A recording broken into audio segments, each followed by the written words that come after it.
Let's see if we can make something dope without messing up. I purchased this Bambu Lab 3D printer for my birthday, which was on January the 10th. I've been watching 3D print videos for a while. I used to watch RC Lifephone videos and that learning curve was crazy. So I stuck with the Glowforge. Of course, as soon as I stopped watching 3D print videos, Bambu Lab comes out with this. Like what Peter Lindgren said. Feels like the Apple of the 3D printing world. Well, I don't know how to pronounce his name. Said these are like the Apple of 3D prints. I did a little research, basically watched hundreds of YouTube videos and cop the Bambu Lab X1 series combo edition. Let's unbox this bad boy.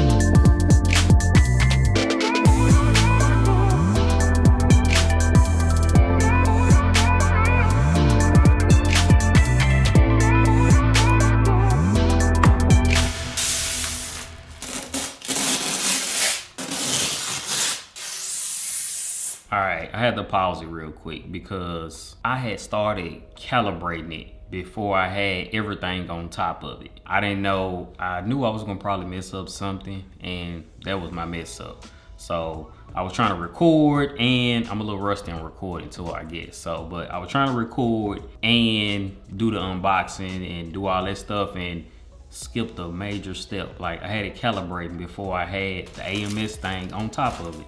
But we was able to get it all together. Had to go to the back of it and plug the AMS up with the little hoses and stuff.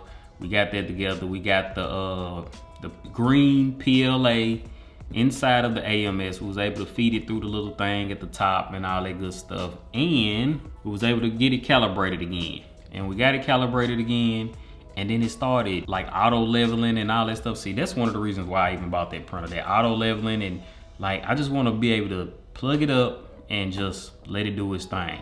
I know some people were saying like it take a long time to start up before it prints. So, but I don't know, it's my first 3D printer, so I don't have nothing to compare it to. But we was able to get everything going and we started on a benchy. That's what they call the benchy. So we got the benchy going and I was a little excited, I ain't gonna lie. It was going crazy. That thing was going crazy. But we got the benchy. This is what they call a benchy. It's like what a lot of people, they test it out by printing the tugboat thing or whatever they call it, the benchy. And I mean, it looks good to me. Feels good, feels solid, all that good stuff. I mean, it had like some little stringy hairs, but I seen people like using heat guns and stuff like it, torches to like blow it and, you know, like get rid of the little plastic filament things and all that good stuff. And also we had poop, they call it poop. I got my first poop. It's in the back. It came shooting out the back of the printer and I forgot to get it. So I'm gonna get the poop.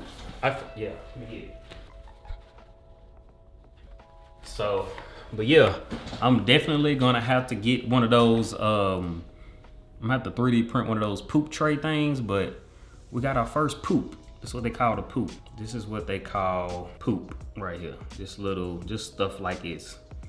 Be a whole bunch of these little things like this. Man, it feels good to be back. I missed y'all. And yeah, we on a whole new adventure now, man. We still got the laser here. You know, as you can see, the Glowforge is still down there. And now we got a 3D printer to add to the family. Yeah, be on the lookout for some new videos. Some 3D print videos. I'm about to go crazy. We're gonna try some stuff. Yeah, I got a couple ideas, man. So if you wanna join this journey with me in the 3D printing world, make sure you hit that subscribe button and make sure you hit the bell so you don't miss any of the new uploads. I'll see y'all in the next one. Let's go make something else. The benchy. Look at that, that's crazy. This thing printed in 15 minutes.